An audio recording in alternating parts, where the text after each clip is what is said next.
বন্ধুরা, আবার একটা নতুন রেসিপি নিয়ে চলে এলাম।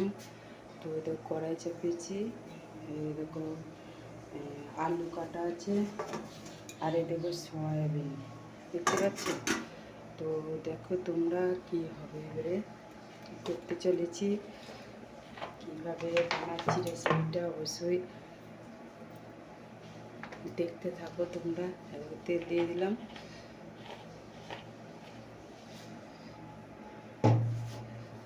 তেল দিয়ে দিলাম। তো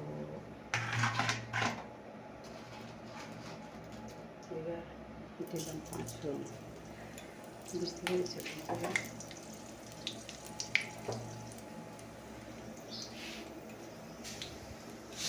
তো 5 ফোড়ন দিলাম, 5 ফোড়নটা হোক।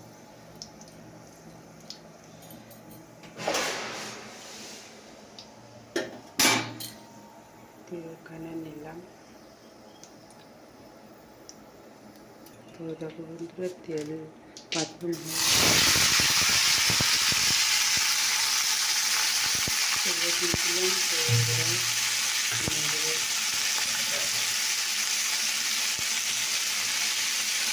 তো প্রথমে নুন দিলাম,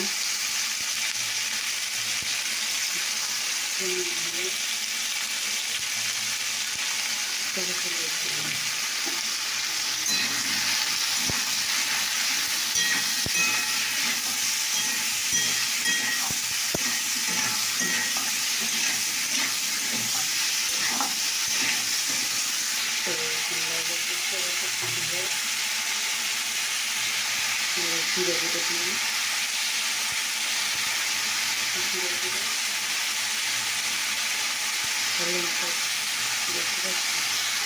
দেখো এই সয়াবিনটা লেটাও দিয়ে দিলাম।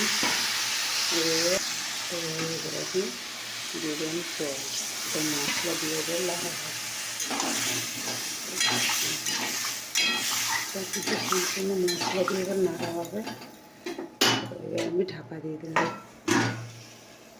তো দেখো বন্ধুরা, ঢাকা তুলে নিচ্ছি। এরকম আমার রস মরে গেছে। তো এবার আমি জল দিয়ে দেবো, দেখতে পাচ্ছি কেমন জল দেওয়া হয়ে গেছে। তো চলো বন্ধুরা, তো সয়াবিন আলু রেসিপিটা তোমাদের কেমন লাগলো অবশ্যই কমেন্ট করে জানাবে। সেখানে সেদ্ধ হলেই সয়াবিনটা হয়ে যাবে, কেন কষতে কষতেই আমার অর্ধেক সেদ্ধ হয়ে গেছে। তো অর্ধেক সেদ্ধ হয়ে গেছে, তো আর একটু ফুটলেই আমার রেসিপিটা হয়ে যাবে। তো তোমাদের এই রেসিপিটা, নিরামিষ রেসিপিটা কেমন লাগলো অবশ্যই কমেন্ট করে জানাবে। তো যদি ভালো লাগে লাইক শেয়ার কমেন্ট করতে ভুলো না। Tata, bye bye.